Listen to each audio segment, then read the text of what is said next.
ಮಾಜಿ ಸಚಿವ ಜಿಎಂ ಸಿದ್ದೇಶ್ವರ್ ಹಾಗೆಯೇ ಬಿಪಿ ಹರೀಶ್ ಕಾಂಗ್ರೆಸ್ಗೆ ಹೋಗೋದಿಲ್ಲ ಅಂತ ಹುಬ್ಬಳ್ಳಿಯಲ್ಲಿ ಕೇಂದ್ರ ಸಚಿವ ಪ್ರಹ್ಲಾದ್ ಜೋಶಿ ಅವರು ಹೇಳಿಕೆಯನ್ನು ಕೊಟ್ಟಿದ್ದಾರೆ. ನಿನ್ನೆ ಡಿಸಿಎಂ ಡಿಕೆ ಶಿವಕುಮಾರ್ ಅವರನ್ನ ಭೇಟಿಯಾದ ಕುರಿತು ಪ್ರತಿಕ್ರಿಯೆಯನ್ನು ಕೊಟ್ಟರು. ಅಭಿವೃದ್ಧಿ ವಿಚಾರದ ಹಿನ್ನೆಲೆಯಲ್ಲಿ ಡಿಸಿಎಂ ಭೇಟಿಯಾಗಿದ್ದಾರೆ. ಡಿಕೆಶಿ ಮತ್ತು ಜಿಎಂ ಸಿದ್ದೇಶ್ವರ್ಗೆ ಇವರ ಭೇಟಿಗೆ ವಿಶೇಷ ಅರ್ಥ ಕಲ್ಪಿಸುವುದು ಬೇಡ ಎನ್ನುವುದಾಗಿ ಹೇಳಿಕೆಯನ್ನು ಕೊಟ್ಟಿದ್ದಾರೆ. ಅದನ್ನು ಬಿಟ್ಟರೆ ಬೇರೆ ಉದ್ದೇಶದಿಂದ GM Siddeshwar BP Harish DK Shivakumar ಅವರನ್ನ ಭೇಟಿಯಾಗಿಲ್ಲ. ನನ್ನ ಜೊತೆ ಜಿಎಂ ಸಿದ್ದೇಶ್ವರ್ ನೇರವಾಗಿ ಮಾತನಾಡಿದ್ದಾರೆ.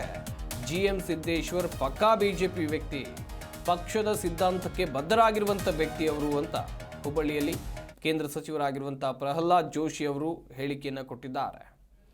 ಜಿಎಂ ಸಿದ್ದೇಶ್ವರ್ ಹಾಗೆಯೇ ಬಿಪಿ ಹರೀಶ್ ಅವರು ಡಿಸಿಎಂ ಡಿಕೆ ಶಿವಕುಮಾರ್ ಅವರನ್ನ ಭೇಟಿಯಾದಂಥ ವಿಚಾರಕ್ಕೆ ಸಂಬಂಧಿಸಿದಂತೆ ವಿವಿಧ ರೀತಿಯಲ್ಲಿ ಚರ್ಚೆ ಆಗ್ತಾ ಇತ್ತು. ಈ ಇಬ್ಬರು ನಾಯಕರು ಕಾಂಗ್ರೆಸ್ ಸೇರ್ಪಡೆ ಆಗಬಹುದಾ ಎನ್ನುವುದಾಗೂ ಕೂಡ ಒಂದಷ್ಟು ಚರ್ಚೆಗಳು ಆಗಿದ್ವು. ಸದ್ಯ ಈ ಸಂಬಂಧ ಕೇಂದ್ರ ಸಚಿವರಾಗಿರುವಂಥ ಪ್ರಹ್ಲಾದ್ ಜೋಶಿ ಅವರು ಮಾತನಾಡಿದಂಥ ಸಂದರ್ಭದಲ್ಲಿ ಒಂದಷ್ಟು ವಿಚಾರಗಳ ಕುರಿತು ಅವರು ಮಾಹಿತಿಯನ್ನು ಹಂಚಿಕೊಂಡಿದ್ದಾರೆ.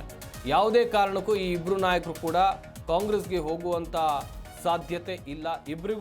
ಇಬ್ಬರು ಕೂಡ ಪಕ್ಷದ ಸಿದ್ಧಾಂತಕ್ಕೆ ಬದ್ಧರಾಗಿದ್ದಾರೆ ಎನ್ನುವುದಾಗಿ ಹೇಳಿಕೆಯನ್ನು ಕೊಟ್ಟಿದ್ದಾರೆ ಕೇಂದ್ರ ಸಚಿವರಾಗಿರುವಂಥ ಪ್ರಹ್ಲಾದ್ ಜೋಶಿ ಅವರು.